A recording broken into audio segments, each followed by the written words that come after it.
Subscribe करिए हमारे channel target UP TET CTET को और बेल आइकन को दबाइए। हेलो दोस्तों, मैं आनंद स्वागत करता हूं आप सभी का आपके अपने channel target UP TET CTET में। दोस्तों, इस वीडियो में हम लोग देखने वाले हैं आपका जो पेट का पेपर हुआ है 2022 में 15 अक्टूबर को, जो दूसरी पाली में पेपर हुआ है 15 अक्टूबर मतलब पहले दिन का दूसरा पेपर, उसको हम लोग सॉल्व करने वाले हैं। टोटल 4 पेपर हुए हैं, आपको पता है। पहले दिन 2 पेपर और दूसरे दिन 2 पेपर। चारों पेपर का आंसर की आपको चैनल पे मिल जाएगा और लिंक आपको डिस्क्रिप्शन में मिल जाएगा, वहां से जाकर के आप सभी को देख सकते हैं। ठीक है, तो अभी आप देखिए जो पहले दिन का दूसरा पेपर हुआ था सेकंड शिफ्ट का। चलिए स्टार्ट करते हैं। देखिए पहला प्रश्न था 1930 में महात्मा गांधी द्वारा सविनय अवज्ञा आंदोलन शुरू करने का कारण क्या था। तो सविनय अवज्ञा आंदोलन शुरू करने का कारण ब्रिटिश शासन की बुराइयों को दूर करने के लिए 11 सूत्रीय कार्यक्रम वाले एक पत्र के माध्यम से वायसराय को बताना था। तो ऑप्शन बी यहाँ पे सही हो जाएगा। इसके बाद देखिए अगला प्रश्न है, प्रश्न संख्या 2। निम्नलिखित में से कौन सा 1857 के विद्रोह का परिणाम था। तो विद्रोह के परिणाम से क्या हुआ था, जो ईस्ट इंडिया कंपनी की शक्तियां थी, जो कंपनी की शक्तियां थी उसे ब्रिटिश क्राउन में हस्तांतरित कर दिया। ठीक है, पहले कंपनी के द्वारा शासन किया जाता था, अब सीधे ब्रिटेन से शासन किया जाता था। ठीक है, तो ऑप्शन ए जो हो जाएगा यह बिल्कुल सही हो जाएगा। इसके बाद देखेंगे हम लोग प्रश्न संख्या 3। निम्नलिखित में से कौन सा पृथ्वी का सबसे बड़ा अंतःस्थलीय जल निकाय है।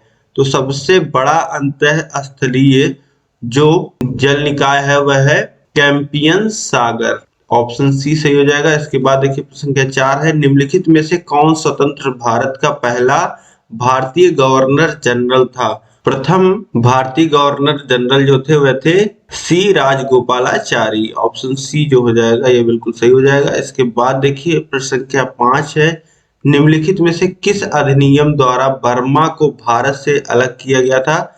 तो बर्मा को भारत से अलग किया गया भारत सरकार अधिनियम 1935 के द्वारा। इसके बाद देखिए प्रश्न संख्या 6 है, भारत को ब्रिटिश नियंत्रण से मुक्त कराने के लिए भारतीय राष्ट्रीय सेना आईएनए का गठन किसने किया।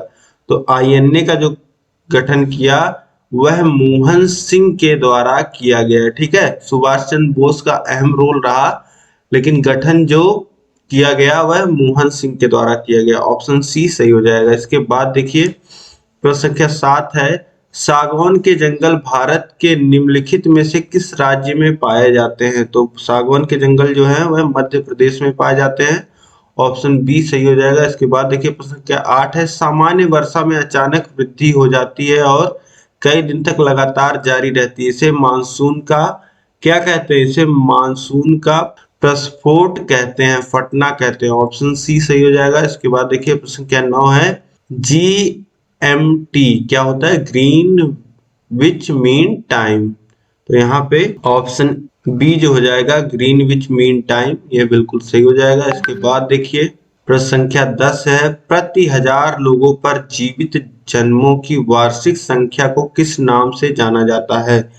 तो इसे हम लोग जानते हैं क्रूड अशोधित जन्म दर। तो ऑप्शन डी जो हो जाएगा यह बिल्कुल सही हो जाएगा। इसके बाद देखेंगे प्रश्न संख्या 11 है, 1969 में कितनी प्रमुख निजी बैंकों का राष्ट्रीयकरण किया गया था। तो 14 बैंकों का राष्ट्रीयकरण किया गया था। ऑप्शन डी सही हो जाएगा। प्रश्न संख्या 12 है, 1991 के आर्थिक सुधारों के बाद उद्योग विशेष रूप से सार्वजनिक क्षेत्र के लिए आरक्षित थे। तो कौन सा उद्योग था, परमाणु ऊर्जा उत्पादन का उद्योग। ऑप्शन बी जो हो जाएगा यह बिल्कुल सही हो जाएगा।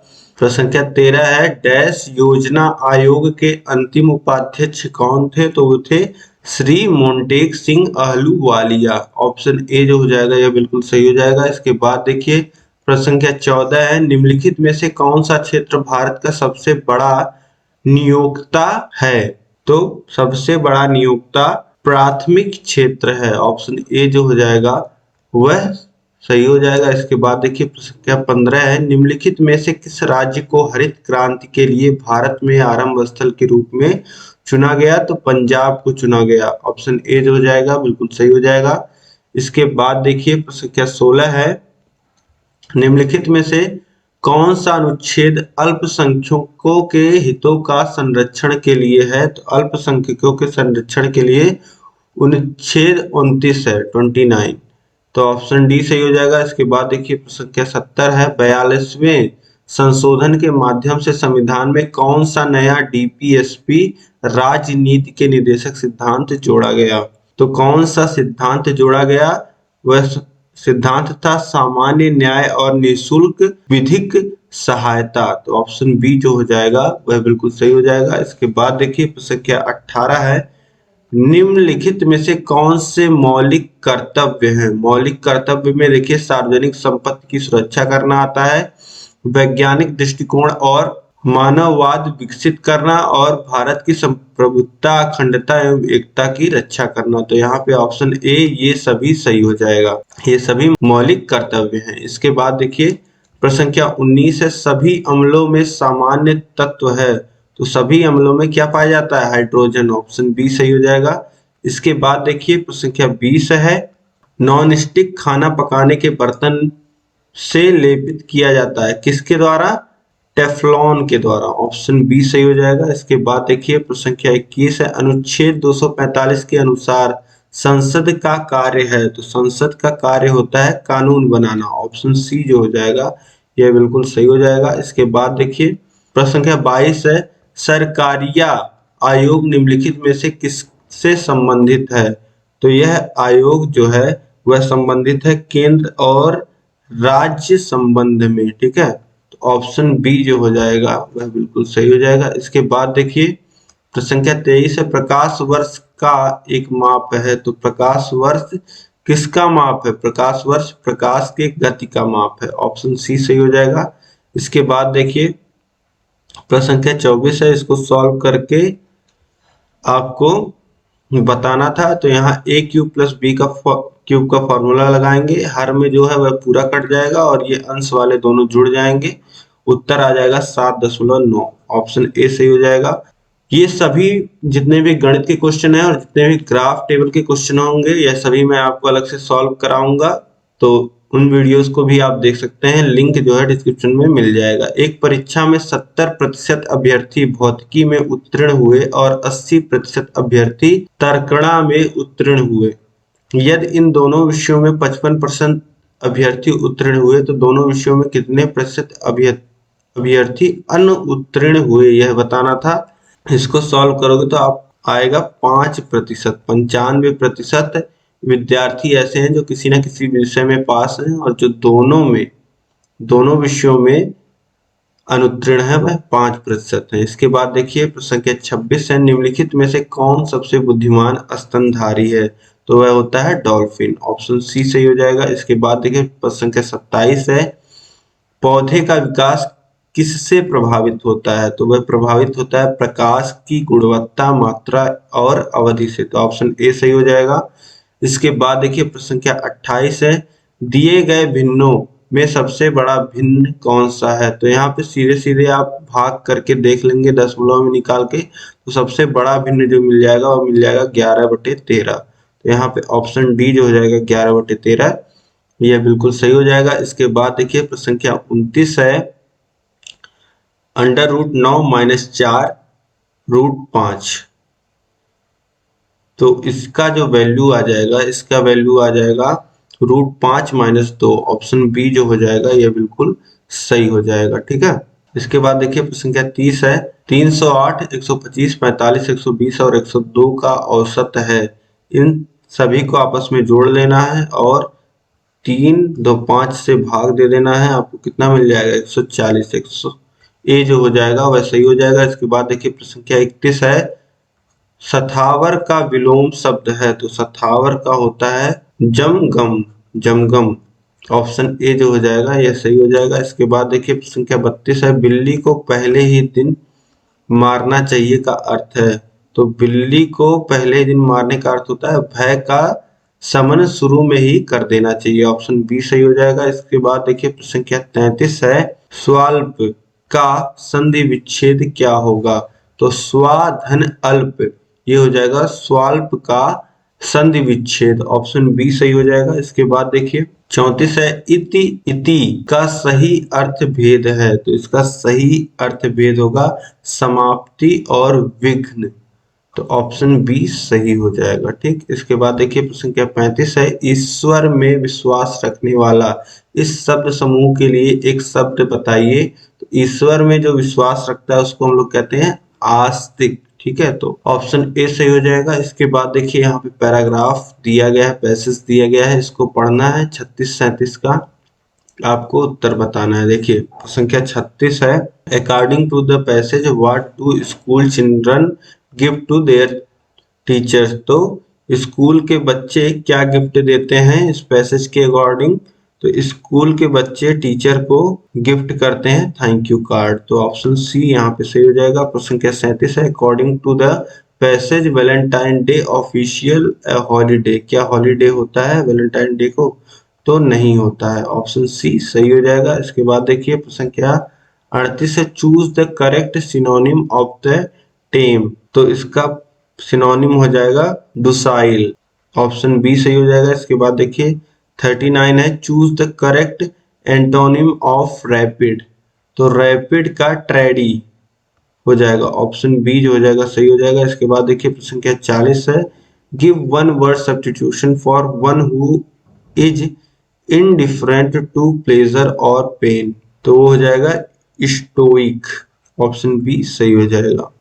इसके बाद हम लोग देखेंगे प्रश्न संख्या 41 है एक तस्वीर की ओर इशारा करते हुए ए ने अपने दोस्त बी से कहा वह मेरी माँ के पिता की इकलौती बेटी है, ए फोटोग्राफ वाले व्यक्ति से किस प्रकार संबंधित है। फोटोग्राफ में बोला है कि मेरी माँ के पिता की इकलौती बेटी है, वह मेरे माँ के पिता यानी कि नाना की इकलौती बेटी, नाना की एक ही इकलौती बेटी है यानी कि वह कौन होगी उसकी माँ होगी, और संबंध कैसा होगा माँ और बेटा का, तो बेटा का संबंध होगा, ऑप्शन ए जो हो जाएगा बिल्कुल सही हो जाएगा। इसके बाद देखिए प्रश्न संख्या 42 है दोनों कथनों को पढ़ें और तय करें कि निम्नलिखित में से कौन सा उत्तर विकल्प इन दोनों कथनों के बीच संबंध के सही ढंग को दर्शाता है।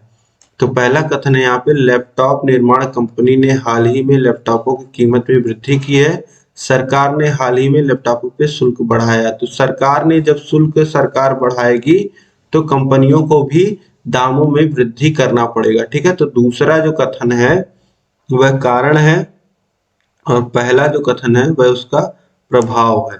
तो यहाँ से आप क्या कह सकते हैं, यहाँ से आप कह सकते हैं कथन 2 कारण है और कथन 1 इसका प्रभाव है, तो ऑप्शन सी जो है यहाँ पे ये बिल्कुल सही हो जाएगा। इसके बाद हम लोग देखेंगे यहाँ पे देखिए अगला प्रश्न है प्रश्न संख्या 43 भारत गौरव पर्यटक ट्रेन का जून 2022 में रामायण सर्किट के हिस्से के रूप में भारत और के बीच में झंडी दिखाकर रवाना किया गया, तो भारत और किस देश के बीच झंडी दिखाकर रवाना किया गया, नेपाल के बीच, तो ऑप्शन बी सही हो जाएगा। इसके बाद देखिए प्रश्न संख्या 44 है भारत ने दो देशों के बीच मजबूत दीर्घकालिक साझेदारी निर्माण चल रहे प्रयासों के तहत निम्नलिखित में से किस देश के 75 एम्बुलेंस और 17 स्कूल बसें उपहार में दी, नेपाल को दिया है, ऑप्शन सी सही हो जाएगा। इसके बाद देखिए निम्नलिखित प्रश्नों में दिए गए विकल्पों में से असंगत का चयन कीजिए, तो असंगत इसमें कौन सा है 301, ऑप्शन सी जो हो जाएगा ये बिल्कुल सही हो जाएगा। इसके बाद देखिए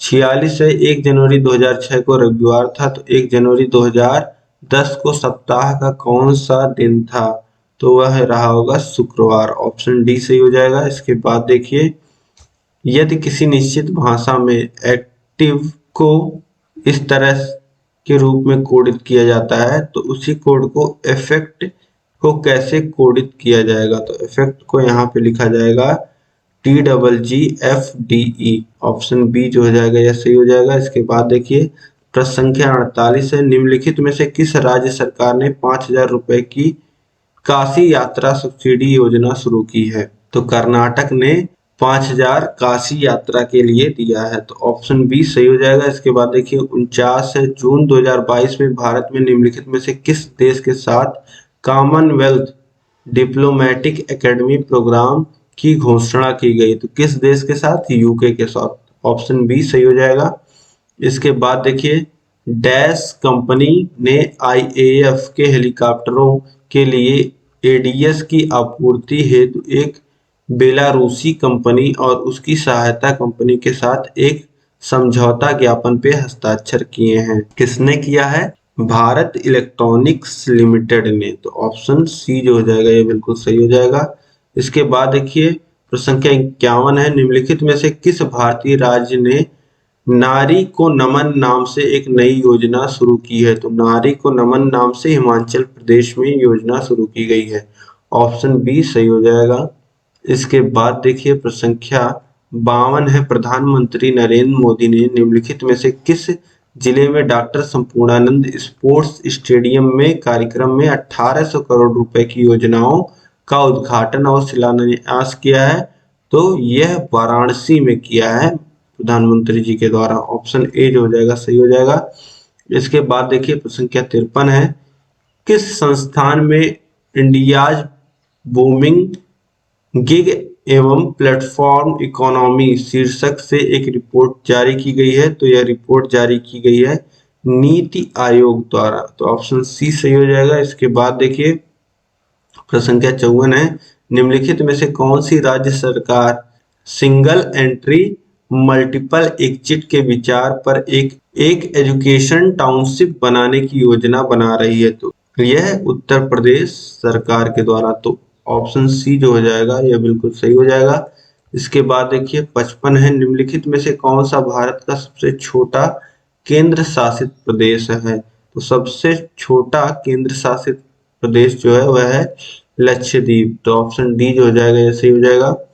इसके बाद देखिए 56 है, छात्र पारिस्थितिकी के लिए एक नया डिजिटल प्लेटफॉर्म कैंपस पावर किस बैंक द्वारा लॉन्च किया गया है? तो यह लॉन्च किया गया है आईसीआईसीआई बैंक द्वारा। ऑप्शन ए जो हो जाएगा ये बिल्कुल सही हो जाएगा। इसके बाद देखिए भारत के कितने राज्य बांग्लादेश के साथ सीमा साझा करते हैं? तो 5 राज्य। ऑप्शन बी जो हो जाएगा सही हो जाएगा। इसके बाद देखिए 58 है, निम्नलिखित में से पोलैंड की राष्ट्रीय मुद्रा क्या है? तो पोलैंड की राष्ट्रीय मुद्रा पे एक वीडियो अलग से हमने किया था, जलाटी है। ऑप्शन सी जो हो जाएगा ये बिल्कुल सही हो जाएगा। इसके बाद देखिए 59 नंबर है, डैश उत्तर प्रदेश का एक लोकप्रिय शास्त्रीय नृत्य है? तो वह क्या है? कथक है। ऑप्शन बी सही हो जाएगा। इसके बाद देखिए प्रश्न संख्या 60 है, निम्नलिखित में से किसके पास लोकसभा सत्र को स्थगित करने की शक्ति होती है? तो वह होता है भारत के राष्ट्रपति के पास। ऑप्शन बी जो हो जाएगा यह सही हो जाएगा। इसके बाद देखिए 61 है, अंतरराष्ट्रीय अहिंसा दिवस निम्नलिखित में से किस दिन मनाया जाता है? तो 2 अक्टूबर को गांधी जी के जन्म दिवस के अवसर पे मनाया जाता है। इसके बाद देखिए प्रश्न संख्या 62 है, वास्को डिगामा का मकबरा दफन स्थान भारत में निम्नलिखित में से किस स्थान पे स्थित है? तो वास्को डिगामा को कोच्चि केरल में स्थित है। ठीक है। अब इसके बाद देखिए प्रश्न संख्या 63 है, थॉमस कप निम्नलिखित में से किस खेल से संबंधित है? तो थॉमस कप बैडमिंटन से संबंधित है। ऑप्शन बी सही हो जाएगा। इसके बाद देखिए प्रश्न संख्या 64 है, प्रसिद्ध पुस्तक विंग्स ऑफ फायर किसकी आत्मकथा है? तो बहुत ही फेमस आत्मकथा है डॉक्टर एपीजे अब्दुल कलाम के द्वारा। इसके बाद देखिए प्रश्न संख्या 65 है, ग्लोबल वार्मिंग का अपेक्षित परिणाम क्या है? तो ग्लोबल वार्मिंग से देखिए समुद्र के स्तर में वृद्धि होगा, तटीय रेखा जो है वह भी उसमें भी परिवर्तन होगा और फसल पैटर्न में भी परिवर्तन होगा। तो यहाँ पे ऑप्शन ए ये सभी सही हो जाएगा। इसके बाद देखिए यहाँ पे अनुच्छेद को पढ़कर प्रश्नों के उत्तर देना है 66 से लेकर के 70 तक। तो यह अनुच्छेद है, इसको आप पढ़िएगा और इसके बाद इनका उत्तर देना है यहाँ पे। ठीक है, तो देखिए मैं आपको उत्तर बता दे रहा हूँ। 66 नंबर प्रश्न है, आजकल पढ़े लिखे नवयुवक विदेश क्यों जाते हैं? सर्वाधिक सबल तर्क कौन सा लगता है? तो यहाँ पे सबसे प्रबल जो तर्क है वह है माँ बाप का सपना पूरा करने, सुख चैन की जिंदगी बसर करने और समाज में प्रतिष्ठा बढ़ाने के लिए जाते हैं। ऑप्शन बी सही हो जाएगा। इसके बाद देखिए 67 नंबर प्रश्न है, इस प्रकार के व्यवहार से वे हमारे साथ कैसे रह पाएंगे? यहाँ ऐसे कौन से व्यवहार की ओर संकेत किया जा रहा है जिससे उनकी संतान उन्हें अपने साथ नहीं रख पाती है? तो वह होता है बच्चों के परिवार सदस्य, पत्नी और उनके बच्चों के रहन सहन, खान पान, पहनावे और चाल चलन पर ऐतराज और कटाक्ष करते हुए। तो ऑप्शन डी यहाँ पे सही हो जाएगा। इसके बाद देखिए 68 है, विदेश में जा बसे बच्चों के व्यवहार परिवर्तन के लिए कौन दोषी है? अनुच्छेद को ध्यान में रखते हुए सर्वाधिक प्रबल तर्क चुनिए। तो इसके पीछे जो होता है वह अधूरे संस्कार होते हैं। ऑप्शन ए सही हो जाएगा। इसके बाद देखिए 69 है, विदेश में जा बसे बच्चों के माँ बाप अपने द्वारा भोगे जाने वाले कष्टों और दुश्चिंताओं की चर्चा किसी से क्यों नहीं करते? तो किसी से इसीलिए नहीं करते क्योंकि जग हंसाई से बचने के लिए, जग उन पे हंसेगा। ऑप्शन बी जो हो जाएगा ये बिल्कुल सही हो जाएगा। इसके बाद देखिए दोस्तों प्रश्न संख्या 70 है, बच्चों की शिकायत है कि माँ बाप पत्नी और बच्चे के साथ एडजस्ट नहीं करते और अपनी पुराने जमाने की चीजों को यहाँ थोपना चाहते हैं। इसके लिए कौन सही में दोषी है? तो इसके लिए दोषी जो कहा जा सकता है वह 2 पीढ़ियों के अंतराल को कहा जा सकता है। ऑप्शन डी जो हो जाएगा वह सही हो जाएगा। ठीक, अब इसके बाद आगे देखिए फिर से एक अनुच्छेद दिया गया है यहाँ पे 70 से 75 तक का आपको उत्तर देना है। इसको पढ़ के देखिए 71 से लेकर के 75 तक। 71 नंबर प्रश्न है, आज के बुजुर्गों के लिए बदलते समय में कौन सी सर्वोच्च मांग है जिससे वे चैन से अपना बुढ़ापा काट सकें? तो सबसे सटीक जो उत्तर है वह है बुजुर्ग बुढ़ापे के लिए कुछ अर्जित करके रखें और अगली पीढ़ी के सदस्यों पर ना बोझ बने और ना अपनी राय थोपे। ठीक है।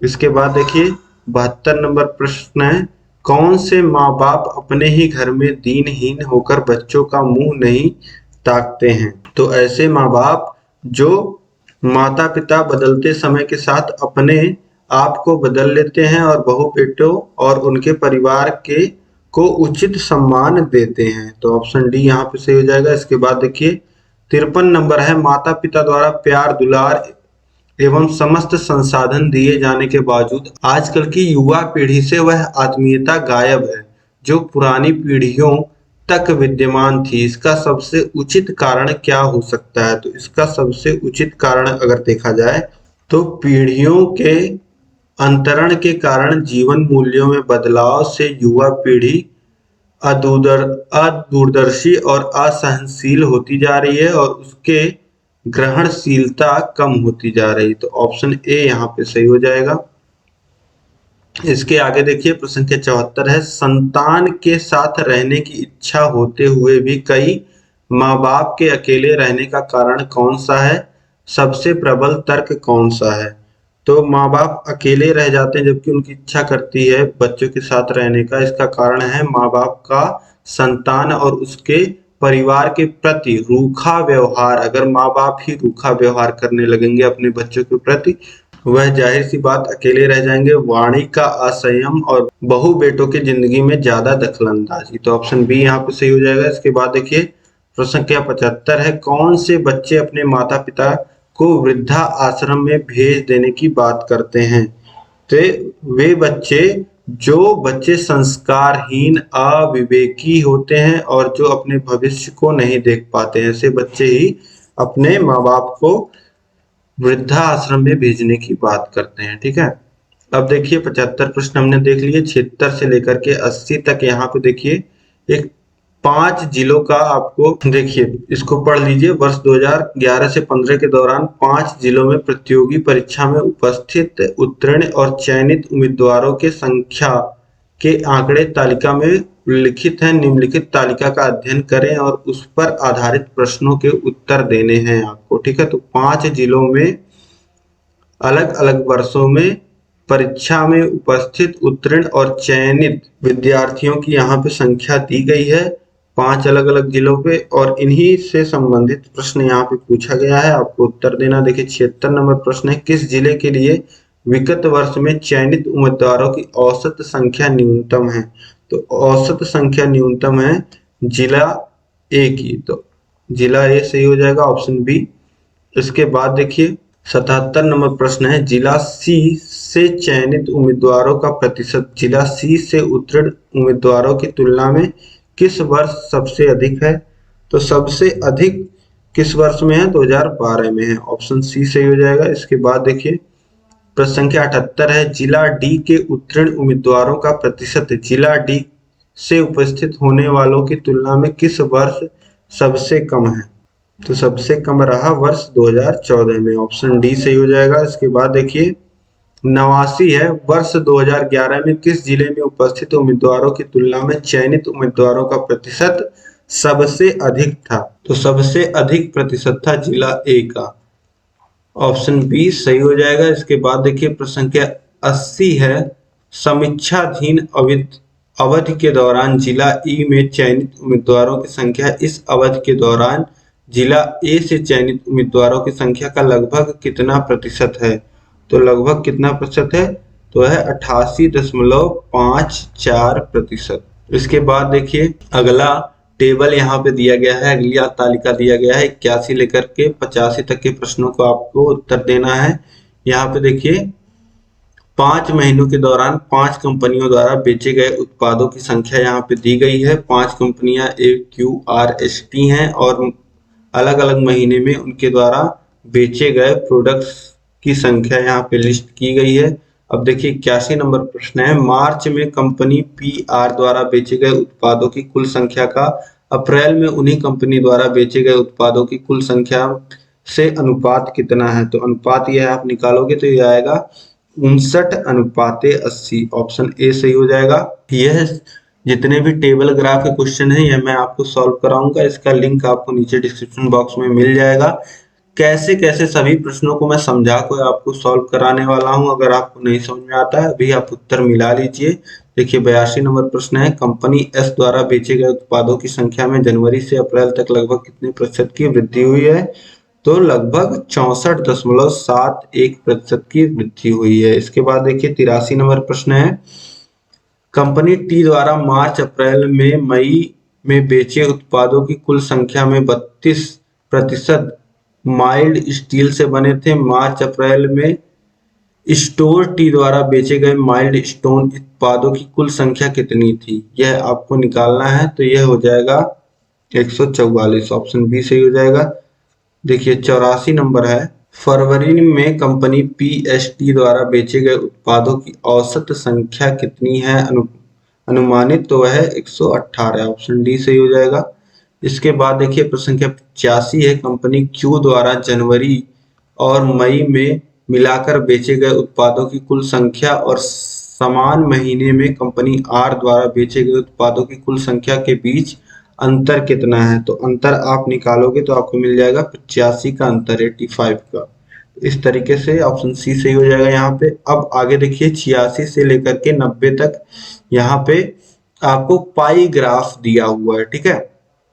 यहाँ पे दिया गया पाई चार्ट, एक विशेष वर्ष के दौरान पाई चार्ट आपको दिया गया है, विभिन्न क्षेत्रों पर विश्वविद्यालय के खर्च को दर्शाता है। चार्ट का ध्यानपूर्वक अध्ययन करें और उसके दिए गए प्रश्नों का उत्तर दें। यहाँ पे एक विश्वविद्यालय विभिन्न भागों में कितना खर्च करता है यह दिखाया गया। देखिए शिक्षा पे 80 और अनुसंधान में 65, खेल में 52, पुस्तकालय पे 32, कार्यक्रम इवेंट्स पे 35, छात्रावास पे 46 और आधारभूत संरचना पे 50।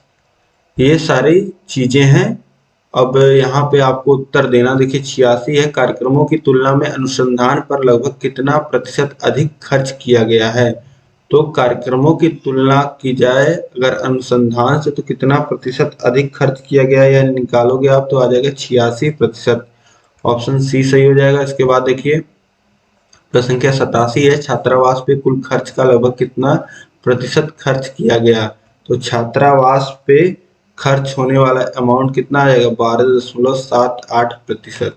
अब देखिए 87 के बाद हम लोग देखते हैं प्रश्न संख्या 88 है, यदि वर्ष के दौरान विभिन्न क्षेत्रों पे खर्च की गई कुल राशि 1,80,00,000 है तो आधारभूत संरचना पे खर्च की गई राशि छात्रावास पे खर्च की गई राशि से कितनी अधिक है?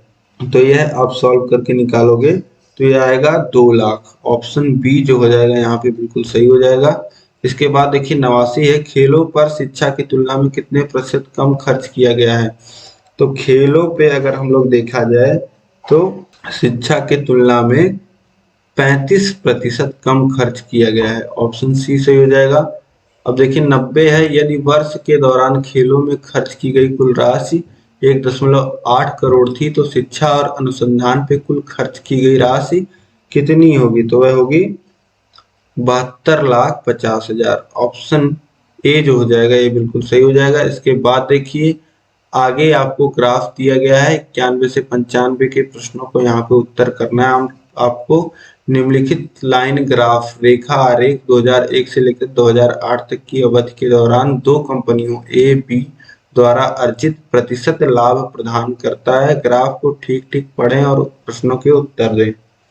तो यहाँ पे आप इस ग्राफ को देख लीजिए, जो मोटी लाइन है वह बी को दर्शा रहा है, पतली लाइन जो है वह ए को दर्शा रहा है, और यहाँ पे वर्ष दिए गए हैं और दिए गए वर्षों में कंपनी ए और बी द्वारा अर्जित प्रतिशत लाभ यहाँ पे दर्शाया गया है। अब 91 प्रश्न कह रहा है आपसे कि 2005 में दो कंपनी ए बी की आय क्रमशः 3:4 के अनुपात में थी, तो 2005 में उनके पर व्यय का क्रमशः अनुपात क्या होगा? आय का अनुपात आपको यहाँ पे बताया गया है और व्यय का अनुपात पूछ रहा है, तो ये हो जाएगा 45:68। ऑप्शन सी यहाँ पे सही हो जाएगा। इसके बाद नेक्स्ट क्वेश्चन हम लोग देखेंगे 92 है, यदि 2005 में दो कंपनियों का आय समान थी तो 2005 में कंपनी ए के व्यय का कंपनी बी के व्यय से अनुपात है। आय देखिए समान बताया है, व्यय का अनुपात आपसे पूछ रहा है, तो ये अनुपात निकालोगे आप तो 15:17 आ जाएगा। ऑप्शन ए सही हो जाएगा। 93 नंबर प्रश्न देखिए, यदि 2002 में कंपनी बी का व्यय 200 करोड़ था और 2002 में आय क्या रही होगी कंपनी बी की, यह आपसे पूछा जा रहा है, वह रहा होगा 260 करोड़। ऑप्शन डी जो हो जाएगा सही हो जाएगा। अब देखिए 94 नंबर क्वेश्चन है, यदि 2001 में कंपनी ए और बी का व्यय समान था और एक में दोनों कंपनी की कुल आय 342 करोड़ थी तो एक में दोनों कंपनी का कुल लाभ कितना था? तो लाभ आपको बताना है, आय आप पता लगा लोगे, व्यय पता लगा लोगे, आय से व्यय निकाल दोगे, वह आपको पता चल जाएगा कुल लाभ। तो कुल लाभ होगा 102 करोड़ का। ऑप्शन डी सही हो जाएगा। इसके बाद देखिए 95 नंबर प्रश्न, वर्ष 2003 में कंपनी ए का व्यय 200 करोड़ था और 2003 में कंपनी ए की आय 2006 के उसके खर्च के समान थी। 2006 में कंपनी ए की आय क्या थी? तो इसको आप सॉल्व करोगे तो ये आ जाएगा 464 करोड़। ऑप्शन बी सही हो जाएगा। इसके बाद हम लोग आगे देखते हैं, प्रश्न नंबर 96 है, जजिया फिर से लगाने वाले मुगल शासक का जजिया एक कर था, आपको पता है, औरंगजेब के द्वारा फिर से लगाया गया था। ऑप्शन बी सही हो जाएगा। इसके बाद देखिए 97 है, निम्नलिखित में से किसे अंग्रेजों द्वारा शुरू किए गए सबसे महत्वपूर्ण योगदान में माना जाता है? तो अंग्रेजों द्वारा रेलवे की शुरुआत की गई थी। ऑप्शन बी सही हो जाएगा। इसके बाद देखिए 98 है, पंचतंत्र की कथाएं किसके द्वारा लिखी गई थी? तो पंचतंत्र की जो कथाएं हैं वह विष्णु शर्मा द्वारा लिखी गई थी। ऑप्शन डी जो हो जाएगा यह सही हो जाएगा। इसके बाद देखिए 99 है, गौतम बुद्ध ने सारनाथ में अपना पहला उपदेश में दिया था धम्म चक्र प्रवर्तन मुद्रा में। तो ऑप्शन बी सही हो जाएगा। इसके बाद देखिए लास्ट क्वेश्चन है 100 नंबर, निम्नलिखित में से किस शासक के दरबारी कवि हरिसेन थे? तो हरिसेन समुद्रगुप्त के दरबारी कवि थे। ऑप्शन बी सही हो जाएगा। ठीक है, इस तरीके से आप मुझे काउंट करके बताइए, कमेंट करके आप बताइए कितने प्रश्न आपके सही हुए हैं। यह पेपर आपने दिया था कि आप वैसे ही देख रहे हैं, तो आप कमेंट करके जरूर बताइएगा और इस वीडियो को अधिक से अधिक शेयर कर दीजिए ताकि सभी लोग अपने पेपर को आसानी से मिला पाएं और अपने अंकों को जान पाएं। ठीक है, तो अधिक से अधिक शेयर करिएगा। चैनल को अभी तक अगर आपने सब्सक्राइब नहीं किया है तो सब्सक्राइब कर लीजिए। सभी वीडियोस आपको चैनल पे मिलेंगी। ठीक है, और नीचे डिस्क्रिप्शन में लिंक आपको दिया गया है सभी महत्वपूर्ण वीडियोस का। अभी ये जो मैथ के क्वेश्चन मैं सॉल्व कराऊंगा उनका भी लिंक आपको मिल जाएगा। आपको सभी जितने भी चारों पेपर हुए हैं सभी का आंसर की मिल जाएगा। इस वीडियो में अंत तक बने रहने के लिए आप सभी लोग का बहुत बहुत धन्यवाद। जय